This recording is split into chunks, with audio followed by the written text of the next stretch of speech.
you by Walla. Thanks, Walla, for sponsoring this year's summit. Today, we were talking about savvy sales. Sales are the single most important skill for you to develop as a yogapreneur because they are literally like the linchpin that ties everything together. If you can't sell what your product is, it doesn't really matter what else you do. You're going to struggle and not have the success that you need.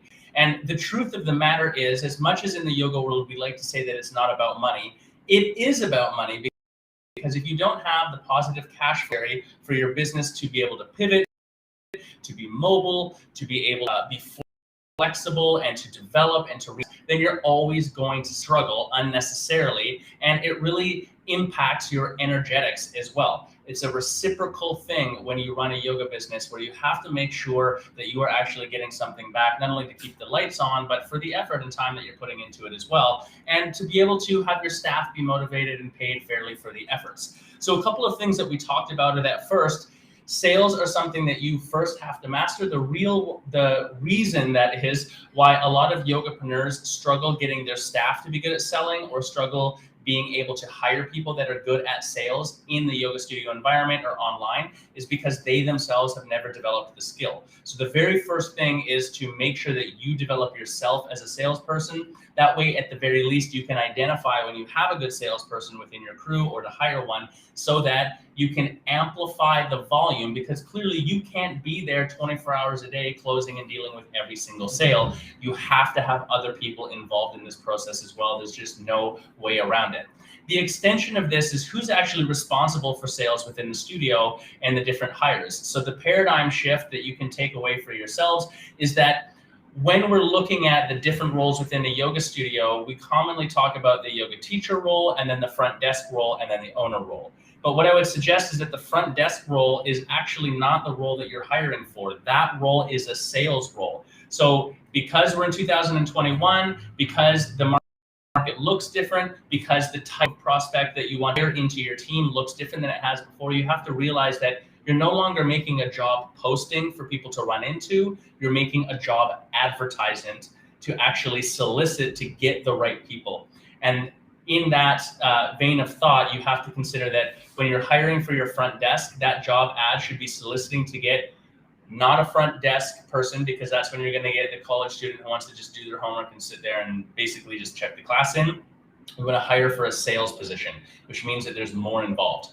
The number two thing that you have to do is create the environment of sales. You have to actually provide the training, provide the scripts, provide the tools necessary to be effective at it, and then you actually have to do the training and practice all of those things. So work on yourself first, create the environment, train the people, and that's how you're going to grow your overall team and have way deeper, bigger impact. Here's the consideration though, it's that when you get good at sales, it's not just about the bottom line and bringing more money into the studio. Of course, that's part of it. It's also about the fact that when you are able to help your students arrive at the solution, which is your product, to solve the problem which they have, they are making a commitment by buying in through the sale. So getting good at sales is not about taking something from someone or tricking somebody. It's about serving something to people and helping them find a solution to their problem.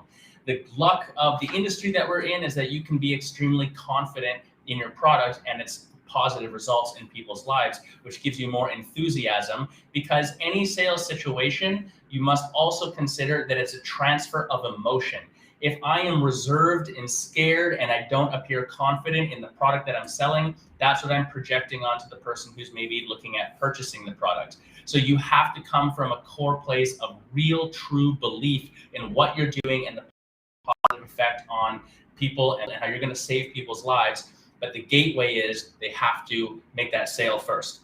And the second big takeaway that a lot of people talked around today and that you can take for yourself is to realize that sales are not rational until you establish an emotional connection. In other words, all purchasing decisions are made emotionally first, and then they are backed up with rationale, which gives you a lot of insight into how to speak to somebody, how to formulate your scripts, and realize that you have to actually formulate around an emotional conversation and a connection to what we would call the aspirational identity, the dream outcome, the new life, the big carrot, the positive result first. And once that's there, Then we can inject, here's the details of the plan of how we do that.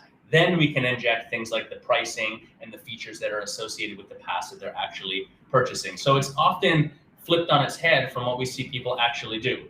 Now, there are some examples in marketing and sales that are similar to this. If you consider, I've got my list here, certain brands that use emotion for sales. Nike doesn't ever say, buy a shoe. They're not selling shoes. They're selling motivation, inspiration, and achievement.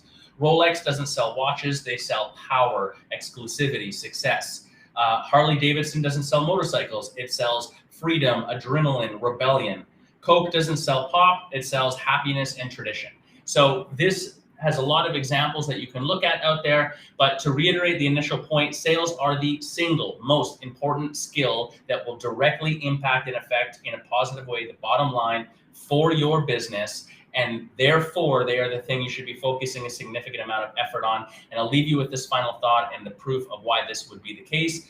If your classes are full, if people are happy, if you have cash flow in the business, if you're able to give those people the raise when they deserve it, if you yourself are getting paid, everything's going to go good in your business. If those things are not happening, everything falls flat and it starts to get more difficult and you're fighting uphill.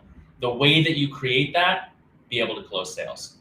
What is the sales difficulty that you've experienced in your wellness business or yoga business? What's some pushback from a staff or from a prospect or a script that you found that hasn't worked or a philosophy that you don't believe?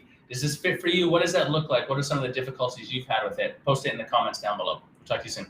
Peace.